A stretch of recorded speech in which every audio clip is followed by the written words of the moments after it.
주님 말씀하시면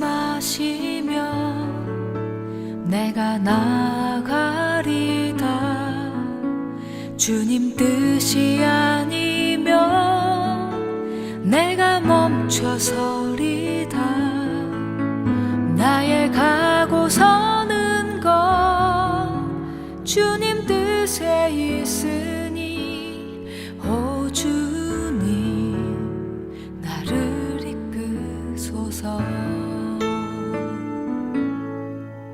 주님 말씀하시면 내가 나가리다. 주님 뜻이 아니면 내가 멈춰서리다. 나의 가고 서는 것 주님 뜻에 있으니 오 주님 나를 이끄소서. 뜻하신 그곳에 나 있기 원합니다. 이끄시는 대로 순종하며 살리니 연약한 내 영혼 통하여 일하소서. 주님 나라와 그 뜻을 위하여.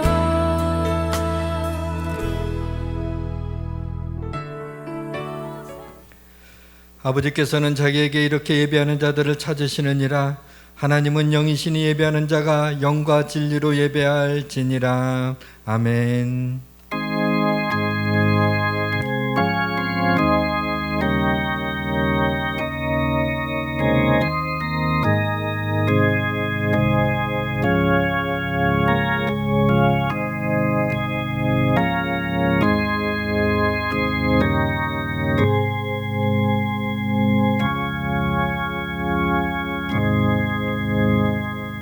오직 여호와는 그 성전에 계시니 온 땅은 그 앞에서 잠잠할지니라.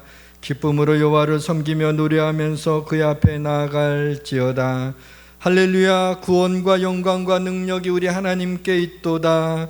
존귀하신 주님, 우리의 찬양과 예배와 경배를 받아 주옵소서. 주님의 인도하심을 따르기를 원하는 주의 자녀들이 이곳에 모였습니다. 말씀하여 주시고 행할 길을 보여주셔서 이 땅에서 하나님의 나라를 경험하며 살 수 있도록 도와주옵소서. 우리의 연약함과 부족함을 아시고 사랑으로 돌봐주시는 아버지 감사합니다. 우리나라와 민족을 코로나로부터 보살펴 주옵소서. 우리 국민이 서로 미워하며 원망하며 내 편과 네 편으로 갈라지지 않게 하옵소서. 이곳에 임재하시어 당신의 영광을 보게 하옵소서.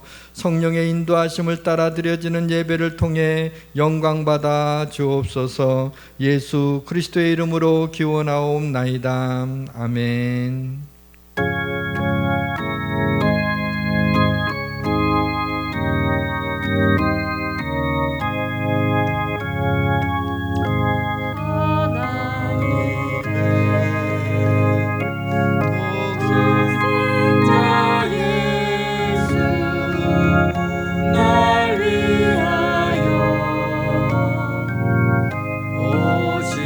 오시었네.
나는 전능하신 아버지 하나님 천지의 창조주를 믿습니다. 나는 그의 유일하신 아들 우리 주 예수 그리스도를 믿습니다. 그는 성령으로 잉태되어 동정녀 마리아에게서 나시고 본디오 빌라도에게 고난을 받아 십자가에 못 박혀 죽으시고 장사된 지 사흘 만에 죽은 자 가운데서 다시 살아나셨으며 하늘에 오르시어 전능하신 아버지 하나님 우편에 앉아 계시다가 거기로부터 살아있는 자와 죽은 자를 심판하러 오십니다. 나는 성령을 믿으며 거룩한 공교회와 성도의 교제와 죄를 용서받는 것과 몸의 부활과 영생을 믿습니다. 아멘. 내 백성아 들을지어다. 내가 말하리라. 이스라엘아 내가 내게 증언하리라. 나는 하나님 곧 네 하나님이로다. 나는 내 재물 때문에 너를 책망하지는 아니하리니 내 번제가 항상 내 앞에 있음이로다. 내가 내 집에서 숫소나 내 우리에서 순염소를 가져가지 아니하리니 이는 살림의 짐승들과 무산의 가축이 다 내 것이며 산의 모든 새들도 내가 아는 것이며 들의 짐승도 내 것이미로다. 내가 가령 주려도 내게 이르지 아니할 것은 세계와 거기에 충만한 것이 내 것이니라. 내가 숫소의 고기를 먹으며 염소의 피를 마시겠느냐. 감사로 하나님께 제사를 드리며 지존하신 이에게 내 서원을 갚으며 환난 날에 나를 부르라. 내가 너를 건지리니 네가 나를 영화롭게 하리라. 아멘.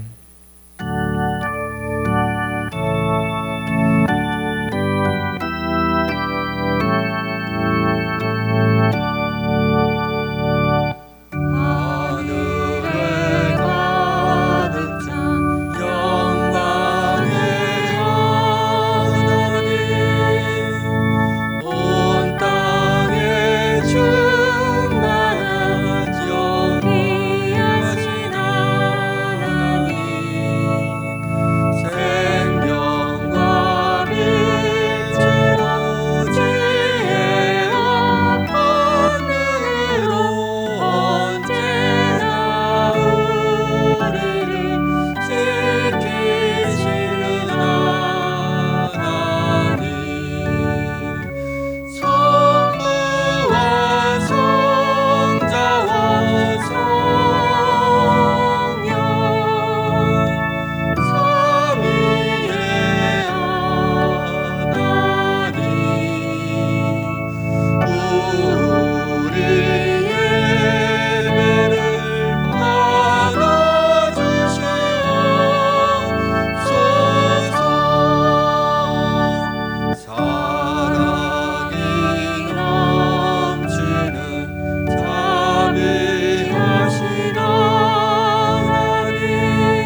주간도 세상 속에서 많은 시험과 선택에 있어 우리에게 지혜를 주셔서 승리하는 삶을 살게 해주신 아버지 하나님께 진정 감사를 드립니다. 아멘. 오늘도 우리를 예배의 자리로 불러주셔서 감사합니다. 우리가 진정으로 예배 드릴 때 홀로 영광 받으시며 우리의 예배를 기뻐 받아 주시옵소서. 아멘. 주님, 우린 연약합니다. 우리의 지은 죄를 용서하시고 아버지. 오늘도 우리를 다스려 주시옵소서. 아멘. 일상의 삶을 빼앗고 나라를 뒤덮고 있는 질병으로부터 이 땅을 지켜 주시옵소서. 아멘. 침체된 경제와 이로 인해 우리에게 있어 현실에 닥친 많은 어려움들을 회복시켜 주시옵소서. 아멘. 양극화된 정치가 함께 협력하게 하시고 하나님을 두려워하는 위정자들이 세워지게 하여 주시옵소서. 아멘. 코로나 질병으로 인해서 신앙의 알곡과 가라지가 구별되게 하시며 이제는 다시 뜨거워지는 성령의 불길을 허락하여 주시옵소서. 아멘.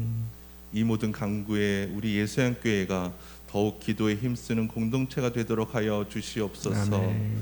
오늘도 하나님의 예배가 드려지는 모든 처소마다 주님께서 지켜주시고 은혜 베풀어 주셔서 예배가 확장되게 하시옵소서. 아멘. 또 안전한 예배 되게 하여 주시옵소서. 아멘. 이곳에 예수양교회를 기억하시어 유치부에서부터 장년부까지 예배가 다시 살아나게 하시고 아멘. 섬기는 모든 손길을 기억하고 축복하여 주시옵소서. 아멘. 질병의 고통으로 기도하는 우리 모든 성도님들에게 치유의 은혜를 베풀어 주시옵소서. 아멘. 오늘은 오후에 임직 예배가 있습니다. 임직이라는 부르심에 순종하는 임직자들에게 하나님의 축복과 뜨거운 열정을 다시금 그 심령에 넣어 주시옵소서. 아멘. 우리 모든 성도들도 축복하며 그 헌신하는 믿음 위에 함께 중보하는 마음 허락하여 주시옵소서. 아멘. 오늘도 단위에서 담임 목사님께서 말씀 증거하실 때 은혜의 지경을 넓혀 주시어 우리에게 각각의 필요한 은혜를 넣어 주시옵소서. 아멘. 목사님과 우리 예수양교회 모든 여건을 좋게 하여 주실 것을 믿습니다. 아멘. 예배에 마친 시간까지 함께 하시며 지금도 살아계신 예수 그리스도의 이름으로 기도합니다. 아멘.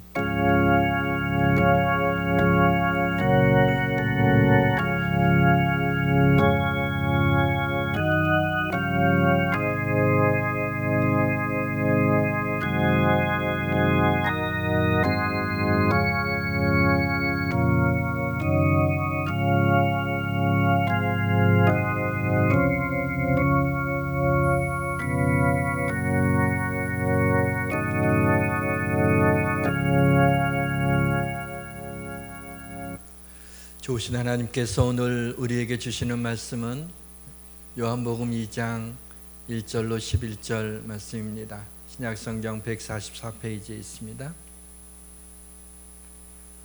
요한복음 2장 1절로 11절까지입니다.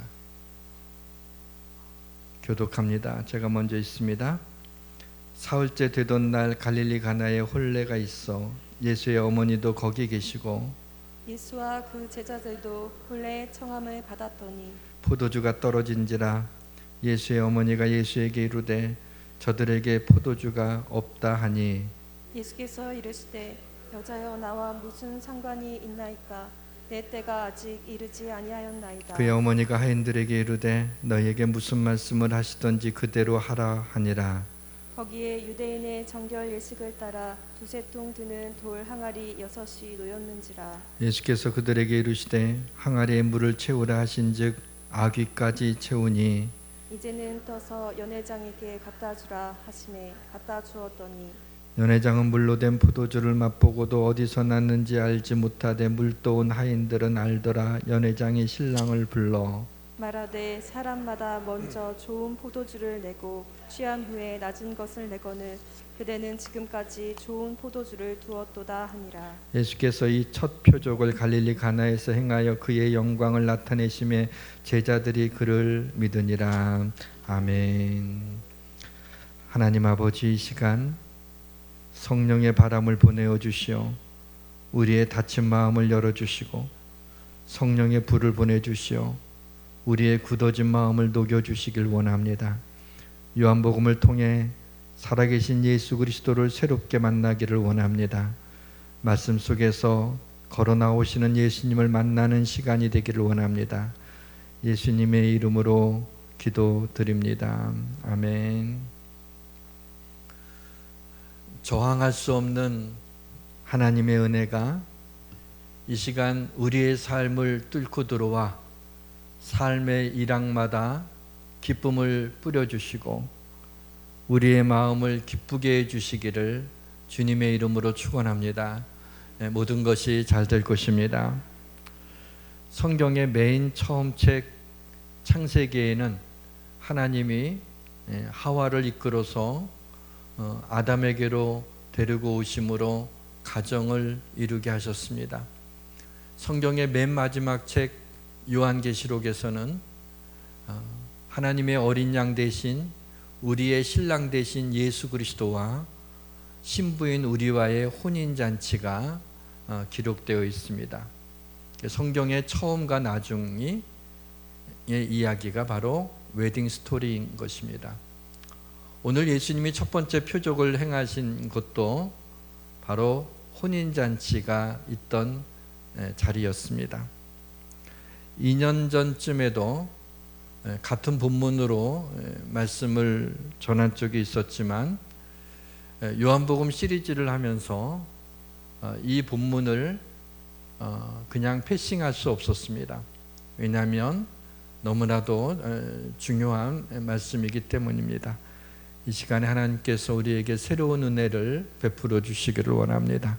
성령의 은혜가 말씀을 전하는 부족한 종과 말씀을 듣는 우리 사랑하는 성도들에게 역사하시기를 주님의 이름으로 축원합니다. 아프리카에도 가나라고 하는 나라가 있죠. 초콜릿 이름에도 가나 초콜릿이 있고요. 이스라엘 갈릴리에서도 가나라고 하는 작은 마을이 있습니다. 작은 마을에 소박하고 따뜻하고 즐거운 혼인잔치에서 첫 번째 표적을 행하신 주님이 왠지 좋고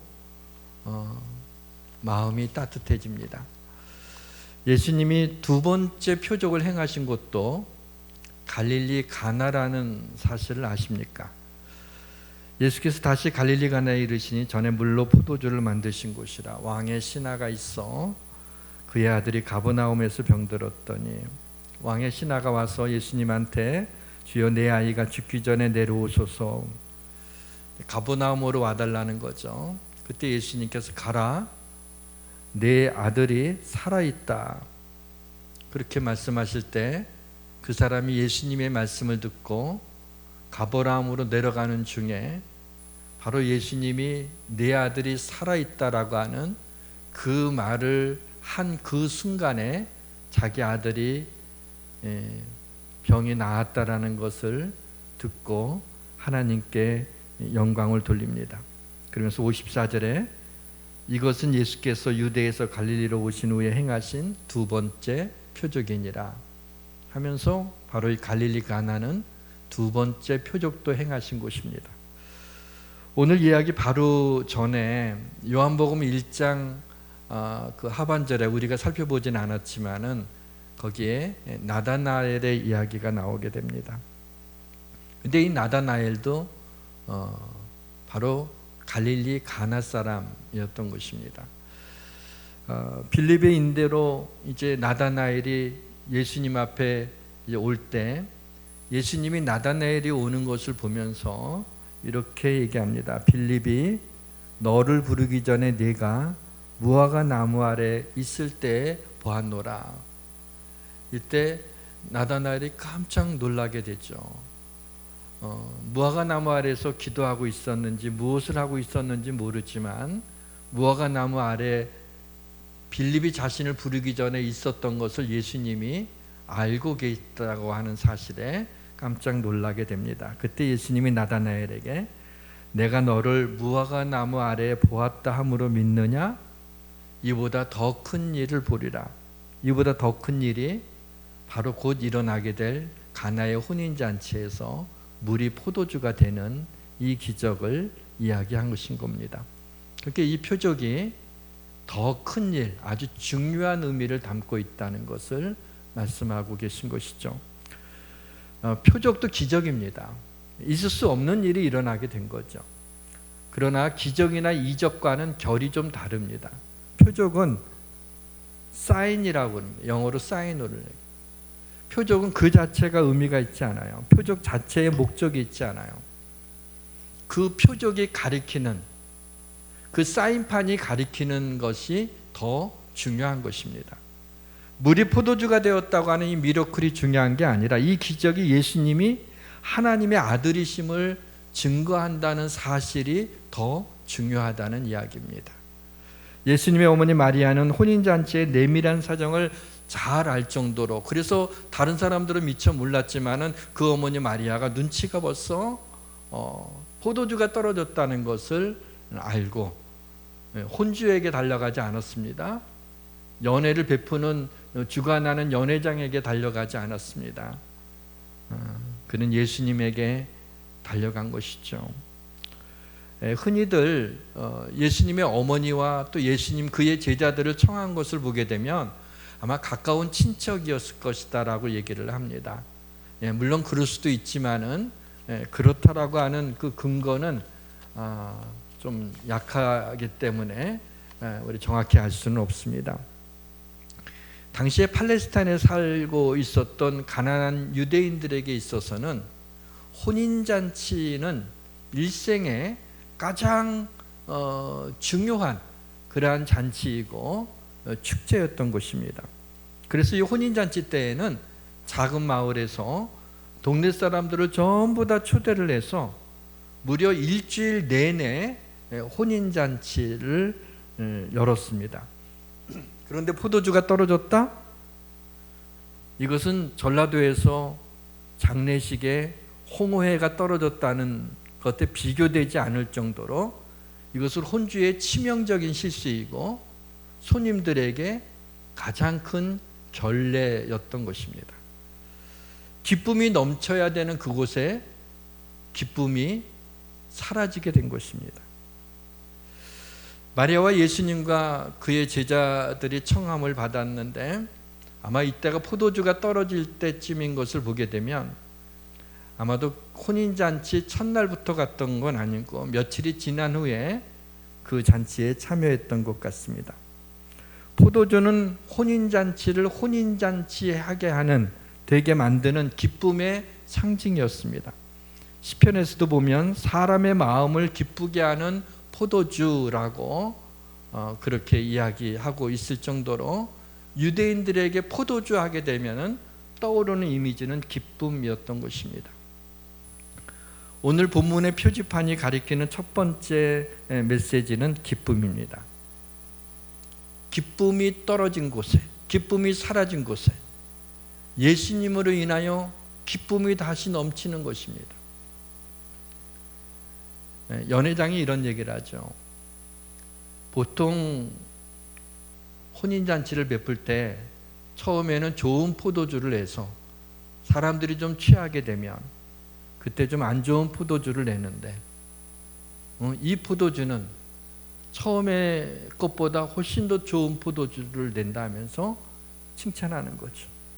연회장은 몰랐어요. 예수님이 만드신 포도주인지 주님이 만드셨으니까 최상급 아니겠습니까? 하나님은 하나님의 자녀들이 기쁨과 평강에 충만한 삶을 살기를 원하십니다. 기쁨이 없는 곳에 주님이 오셔서 기쁨을 주신 이유는 그의 자녀들이 인생을 살아낼 때 기쁨으로 인생을 살아내기를 원하시는 겁니다. 저는 이 하나님의 마음이 충분히 공감이 됩니다.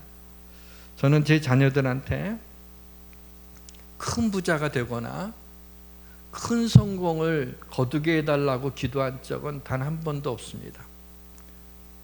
그것에 목매달지 않습니다. 그렇게 되면은 좋겠지만 그렇게 구하지는 않습니다. 그러나 제 자녀들이 기쁨과 평강이 넘치는 삶을 살았으면 좋겠습니다. 그래서 그것을 위해서는 항상 기도하고 있습니다. 저는 우리 성도들이 큰 부자가 되거나 큰 성공을 거두는 것도 좋지만 그보다는 기쁨과 평강이 넘치는 그런 삶을 살았으면 좋겠습니다. 시인 조지훈님의 시 중에 까닭 없이 마음이 외로울 때 들판에 핀 민들레의 한 송이도 그리워진다 라고 하는 시가 있습니다. 그렇습니다. 인생을 살다 보면 까닭 없이 외로워질 때가 있습니다. 왜냐하면 까닭 없이 당하는 일들이 많기 때문입니다. 사람은 나이가 들어가면서 기쁨의 언어를 입안에다가 가두어서 기쁨을 잘 얘기하지 않습니다. 바쁘게 살면서 그 일에 자신을 가두고 예기치 않는 힘든 일로 인해서 나를 근심과 걱정 가운데 가두어 버립니다. 성도들의 삶의 아픈 눈물자리를 보면서 과연 인생을 기쁘게 살아갈 수 있을까라고 하는 의문이 듭니다. 그런데 하나님은 인간을 지으시고 기뻐하셨어요. 모든 만물을 지으시고도 하나님이 기뻐하셨지만, 그러나 마지막 날에 짐승과 사람을 지으시고는 심히 기뻐하셨다고 하심으로 인하여 하나님의 기쁨이 천지를 창조하시며 하나님의 형상대로 우리를 지으시고 그 기쁨이 분출되는 것을 보게 됩니다. 동물은 기뻐할 수가 없습니다. 동물은 웃을 수도 없습니다. 강아지가 앞만 예뻐도 강아지 웃는 거 봤어요? 소가 웃을 일이라고 얘기하는 거는 소가 웃지를 못하니까 있을 수 없는 일이라는 얘기죠. 바로 하나님이 지으신 인간만이 웃을 수 있고 기뻐할 수 있는 것입니다. 기쁨은 인격적인 존재만이 가질 수 있는 하나님이 주신 선물입니다. 항상 기뻐하라는 명령에 순종하기 위해서는 우리의 일상에서 시간의 조각들에서 감사와 기쁨을 캐내야 됩니다. 그리고 그것을 하나님이 주시는 영원한 기쁨과 연결시킬 수 있는 믿음이 있어야 합니다. 지금은 비록 기쁨을 찾을 수 없는 현실이지만 결국에는 기쁨을 찾을 수 있는 상황으로 하나님이 나를 인도해 주실 것을 믿고 미래의 기쁨을 오늘로 끌고 와서 오늘을 기쁨을 누리며 살기를 원하시는 것이 우리를 향하신 하나님의 뜻임을 믿으시기를 주님의 이름으로 축원합니다. 오늘 본문의 메시지도 주님께서 의미 없는 물을 정결 예식에 따라 손과 발을 씻는 그와 같은 그 물을 기쁨의 포도주로 변하게 하신 것처럼 기쁨이 없는 인생에 예수님이 오시면 우리의 마음에 기쁨이 솟아오르게 된다는 것입니다. 오늘 본문의 이야기는 포도주가 떨어진 난감한 상황으로 시작이 되지만 해피엔딩으로 끝나는 얘기입니다. 혼인잔치일 때 포도주가 떨어질 줄 누가 생각했겠습니까? 혼인잔치를 일주일 내내 벌이면서 포도주를 얼마나 많이 준비를 했겠습니까? 우리 인생에도 예기치 않게 포도주가 떨어질 때가 있습니다. 돈을 벌어도 기쁘지 않고 뭘 해도 기쁘지 않습니다. 낙심되고 걱정되고 불안하고 우울합니다. 때로는 내가 실수하고 잘못하고 죄를 지어서 넘어지기도 하지만 때로는 내 의지와는 상관없이 100톤의 철판이 내 머리에 떨어진 것 같은 말할 수 없는 고통과 슬픔을 맞이할 때도 있습니다. 인생의 기왕에 피할 수 없는 고통을 마주한다면 그 삶의 현실을 인정하고 다음에 어떻게 하는가가 중요합니다. 포도주가 떨어지다 예수님의 어머니는 어떻게 했어요? 그 난감한 상황에서 예수님한테 와서 딱 한마디만 하셨어요. 저들에게 포도주가 없다. 무슨 뜻이죠? 이 난감한 상황을 좀 해결해 달라고. 마리아는 예수님에게 있어서 이 곤욕스러운 상황을 벗어나게 해달라고 청한 거예요. 왜요? 마리아에게는 주님을 향한 하나 확신이 있었습니다. 그것은 주님이시라면 이 난감한 상황을 해결해 주실 것이다. 물로 포도주를 만드실지 아무것도 없는 데서 만드실지 어떻게 하실지는 모르겠지만 분명히 이 문제를 해결해 주시는 분이심을 확신했던 것이지. 사랑하는 성도 여러분, 여러분의 인생에 포도주가 떨어졌을 때, 세상 예상치 못한 어려움을 만났을 때 먼저 이런 확신을 가져야 됩니다. 주님께 청하면, 주님께 기도하면, 주님께 구하면 슬픔이 변하여 기쁨이 되고, 낙심이 변하여 희망이 되고, 걱정이 변하여 평안이 되고, 우울함이 변하여 즐거운 마음을 갖게 될 것을 믿습니다 라고 하는 확신이, 그 믿음이 있어야 됩니다. 오늘 본문의 표지판이 가리키는 이 두 번째 메시지가 바로 주님께 구하면 문제가 해결될 것이라고 하는 확신입니다. 이것이 우리에게 필요한 거예요. 너무 똑똑해서 누구의 말도 듣지 않는 사람들이 있습니다. 너무 가진 것이 많아서 하나님을 의지하지 않는 사람들도 있습니다. 이러한 분들은 사우나에 한번 가셔서 성령의 음성을 들어야 됩니다. 사우나에서 어떻게 성령의 음성을 듣냐면, 사우나 들어갈 때 카운터에 맡기지 않는 귀중품은 책임지지 않습니다. 그게 성령의 음성이에요. 우리의 삶에 맡기지 않는 건 하나님이 책임지지 않습니다. 그러니까 하나님께 맡기면 하나님이 책임져 주실 줄 믿으시기를 바랍니다. 사랑하는 성도 여러분, 아무리 어려운 일을 만나도 주님이시라면 이 어려움을 해결해 주실 것이라는 것을 믿고 확신을 가지고 주님께 청하고 주님께 맡기시기를 주님의 이름으로 축원합니다. 다시 한번 물을게요. 내 삶에 예기치 못한 복병을 만나고 내 삶에 생각지 못한 큰 고통과 아픔과 어떤 어려운 문제, 아니면 오랫동안 나의 삶을 괴롭히고 있는 그런 문제들을 만날 때, 만약에 이 문제를 주님이 해결하신다면, 주님이 오신다면, 주님이 만져주신다면 이 문제를 주님이 해결해 주실 것을 믿습니까? 그런 확신이 있습니까? 그러면 이 문제를 가지고 주님 앞에 구하면, 기도하면 주님이 우리의 기도에 응답해 주실 걸 믿습니까? 그러면 된 거죠. 무엇이 두려울 것이 있겠습니까? 성령으로 예수님을 잉태한 마리아는 예수님이 하나님의 아들이심을 알았어요. 다른 사람들은 성령으로 잉태했다고 그것이 어떻게 믿어질 수가 있겠어요? 근데 마리아는 자신의 몸에서 일어난 일이잖아요. 남자를 알지 못하는데 어찌 일이 일어날 수 있습니까? 라고 묻고 있지 않습니까? 그러나 하나님이 너와 함께 하신다 할 적에 뭐라 그랬어요? 주의 계집종이오니 말씀대로 내게 이루어지이다 하지 않았습니까? 예수님이 하나님의 아들이심을 알고 있었어요. 근데 포도주가 없다고 이렇게 청하는데 예수님은 어머니 마리아의 부탁을 이런지하여 거절하십니다. 여자여 나와 무슨 상관이 있나이까? 좀 섭섭하게 들리겠죠. 자칫 어머니 마리아가 좀 상처를 입지 않을지 걱정이 될 정도입니다. 하도 상처 입는 것에 대해서 제가 그런 알레르기가 있어갖고 어머니 마리아도 상처 입지 않았을까? 근데 이 아들의 냉정한 반응에 따른 어머니 마리아의 리액션을 주목하십시오. 뭐라고 얘기하시냐면 5절에 그의 어머니가 하인들에게 이르되 너에게 무슨 말씀을 하시던지 그대로 하라 하니라. 예수님의 이 말씀에 반응을 하지 않고 하인들한테 무슨 말씀을 하시던지, 이분이 무슨 말씀을 하시던지 그대로 하라 그랬어요. 마리아가 기분 나빠하는 것이 느껴지지 않죠.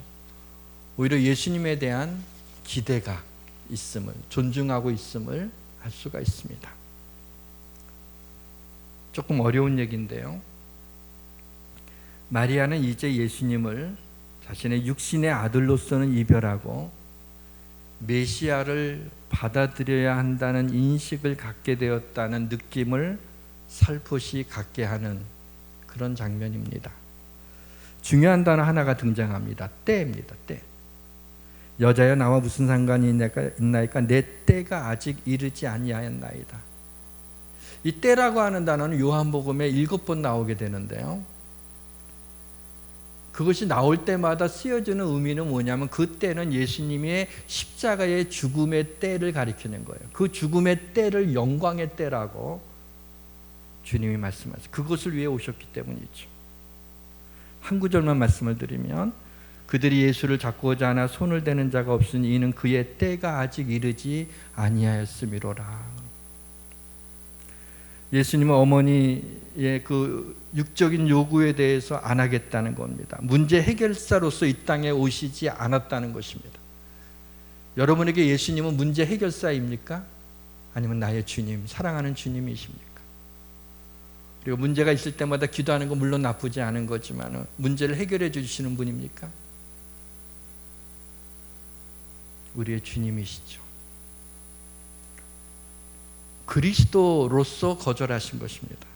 이제 예수님이 공적 사역에 들어가셨음을 선포하신 거예요. 공개적으로 자신이 그리스도, 구세주라고 하는 정체성을 밝히신 것이 바로 이 장면인 것입니다.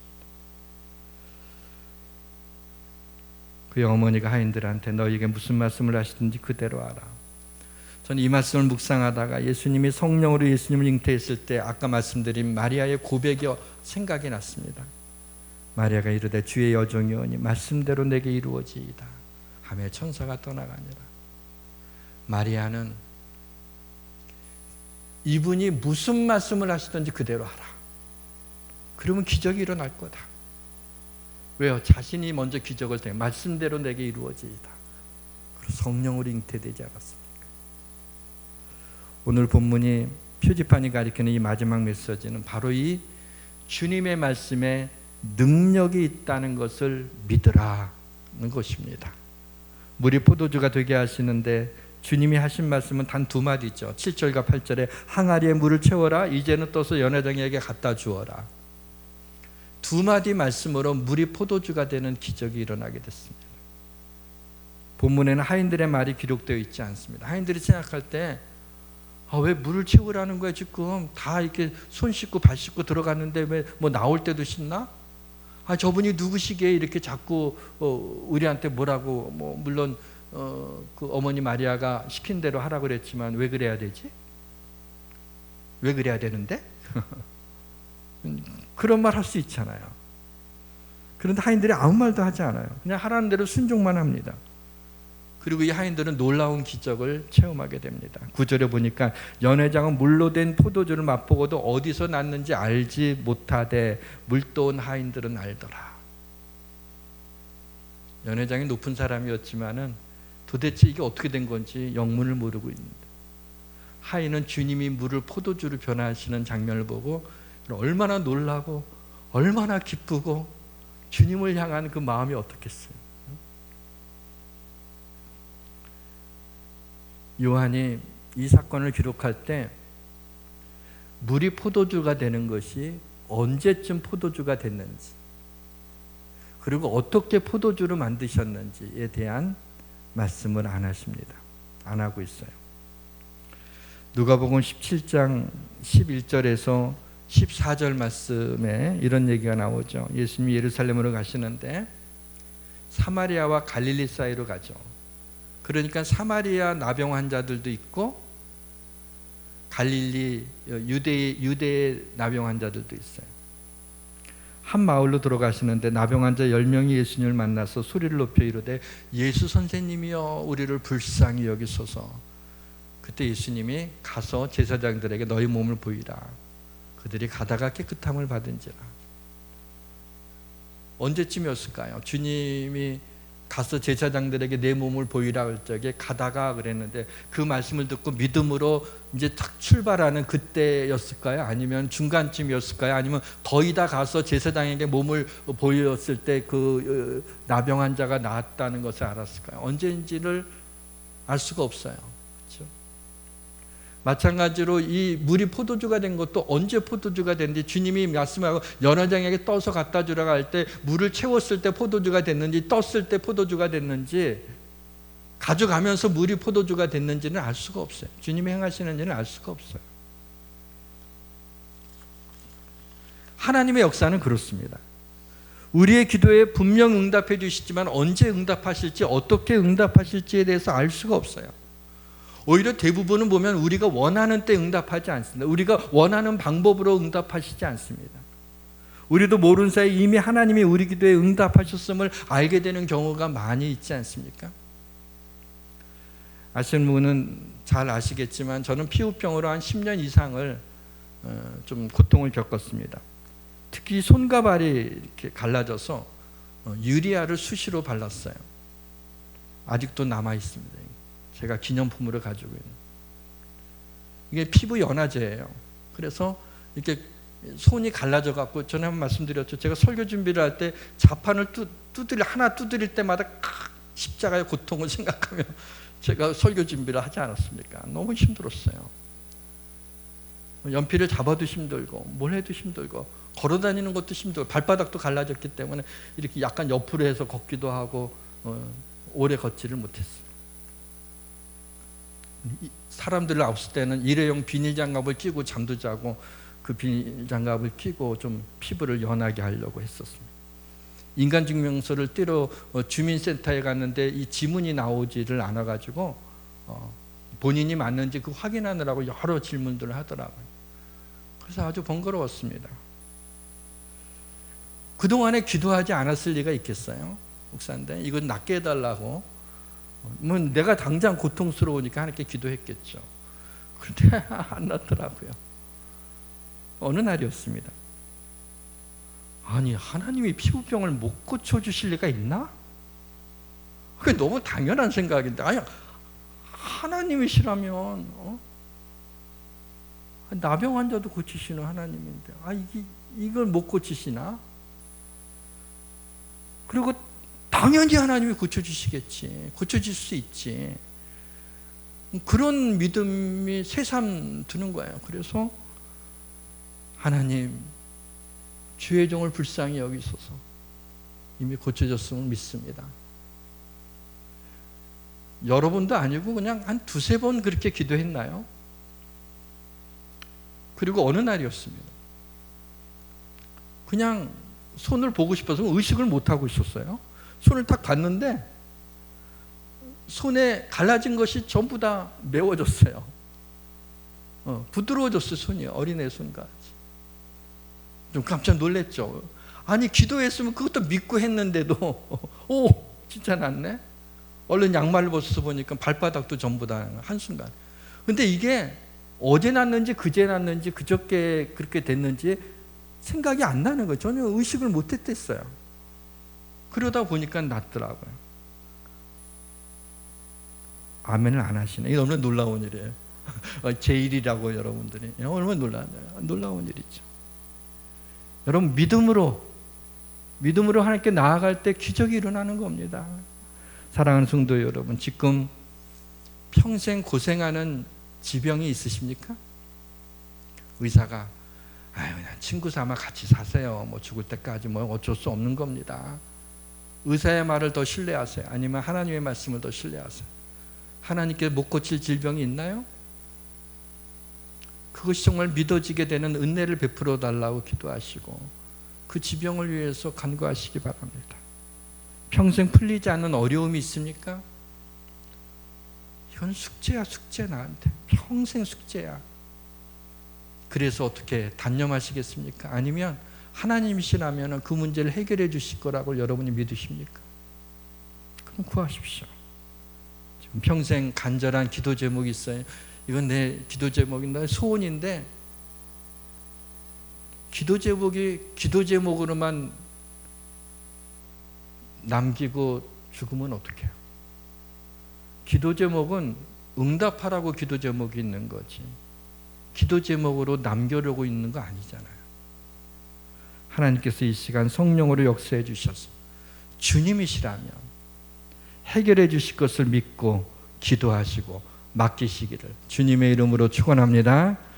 오늘 본문의 이야기에서 흥미로운 것은 제자들과 함께 혼인잔치에 왔는데 제자들의 모습이 잘 보이질 않아요. 12명의 제자들이 다 안 보여요. 이 이야기의 결론이 11절에 나옵니다. 예수께서 이 첫 표적을 갈릴리 가나에서 행하여 그의 영광을 나타내심에 제자들이 그를 믿으니라. 이 첫 번째 표적을 행하실 때는 예수님이 제자들을 불러서 사흘째 되던 날이었습니다. 주님을 따라가긴 했지만 그분이 메시아가 아닌가라는 생각을 했지만 확신이 없었을 때였습니다.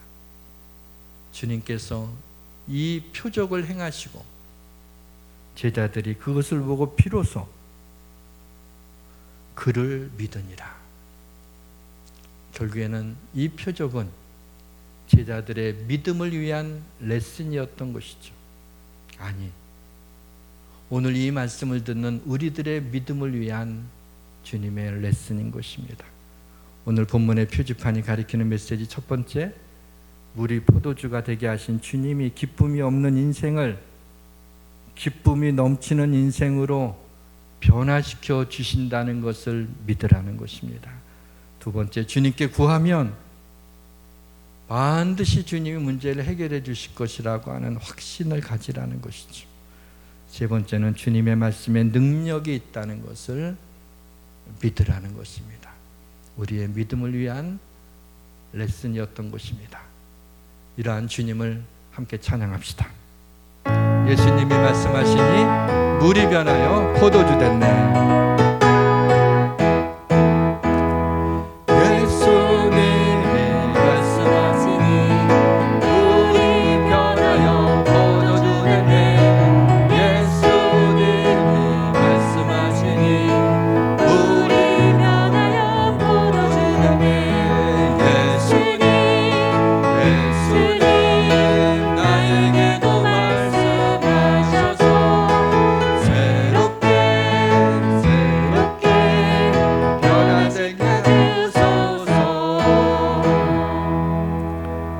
하나님 아버지, 오늘 이 표적이 우리에게 믿음의 표적이 되게 하여 주옵소서. 예수님의 이름으로 기도합니다. 아멘.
고마우신 주님, 모든 근심과 걱정을 주님께 맡깁니다. 우리에게 평안을 허락하여 주옵소서. 주께 받은 은혜를 생각하며 이 시간 저희들의 땀과 눈물이 배어있는 작은 예물을 하나님께 드립니다. 우리의 몸이 거룩한 산제소로 드려지게 하옵소서. 우리가 드린 예물이 즐겁고 기쁜 마음으로 드리는 감사의 예물이 되게 하옵소서. 우리 성도들의 모든 질병을 치료하여 주시고 하나님의 치유하심을 믿는 믿음을 주옵소서. 우리 성도들의 모든 근심과 문제를 해결해 주시고 모든 것이 합력하여 선을 이루게 하옵소서. 우리 성도들의 기도 제목이 기도 제목으로 남지 않고 응답하여 주셔서 간증이 되게 하옵소서. 우리 성도들의 가정과 자녀들을 돌봐 주옵소서. 믿음의 가정으로 세워지게 하옵소서. 예수 그리스도의 이름으로 봉헌기도 드리옵나이다. 아멘. 교회 소식 전해드리겠습니다. 5월 16일 교회 소식입니다. 예배를 드릴 때에는 안심좌석 스티커가 부착된 좌석에 앉아주시기 바랍니다. 단 가족은 상관없습니다. 오늘 오후 4시에 안수집사 권사 임직예배가 있습니다. 리허설은 오후 3시에 본당에서 진행됩니다. 후보자 관련은 주보를 참고해 주시기 바랍니다. 오늘은 스승의 주일입니다. 5월 26일 수요 오전 예배 시 가정 세미나가 있습니다. 주제는 부부관계와 자녀 양육입니다. 5월 30일 주일 3부 예배 때 유아 세례가 있습니다. 이상 교회 소식이었습니다. 다 같이 일어나셔서 성령 95장 부르고 축도함으로 예배를 마치겠습니다.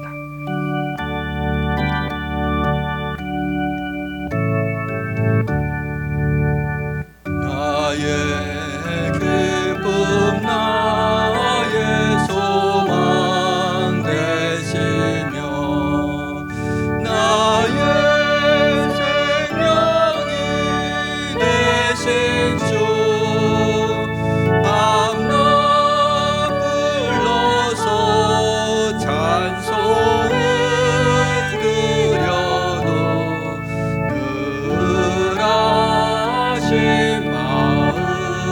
마음뿐일세. 나의 사모하는 선한 목자는 어느 꽃다운 동산에 양의 무리와 늘 함께 가셔서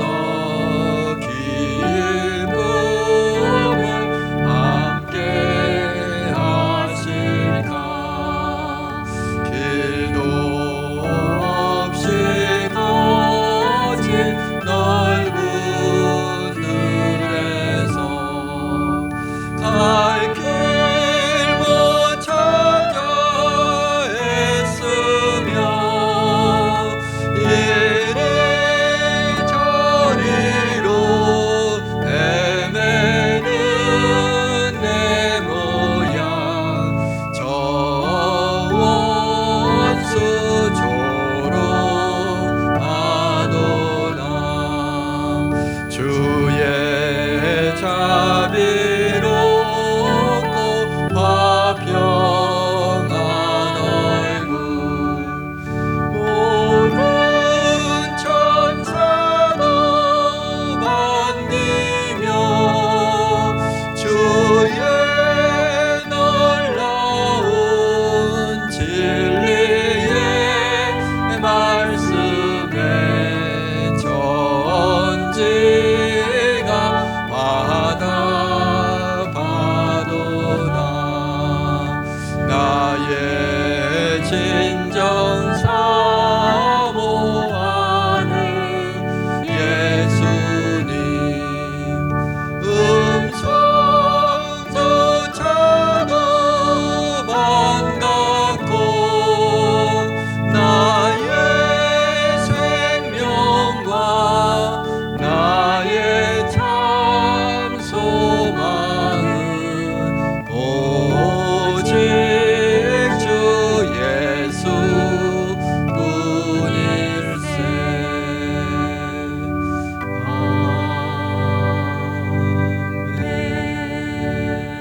아멘. 지금은 우리를 위해서 십자가에 피 흘려 고난받으시고 죽으신 예수 그리스도의 은혜와 그 아들을 우리에게 아낌없이 보내주신 하나님의 사랑하심과 성령님의 감동감화 교통하심이 여기에 모여 예배하는 우리 사랑하는 성도들 머리 위에, 각 처소에서 유튜브로 예배드리는 우리 예수양교회 성도들 머리 위에, 해외와 지방과 군대에 가 있는 예수양교회 가족들 위에, 이 땅의 젊은이들과 한국교회 전체와 이 나라와 민족 위에 지금부터 영원까지 함께해 주시기를 간절히 축원하옵나이다. 아멘.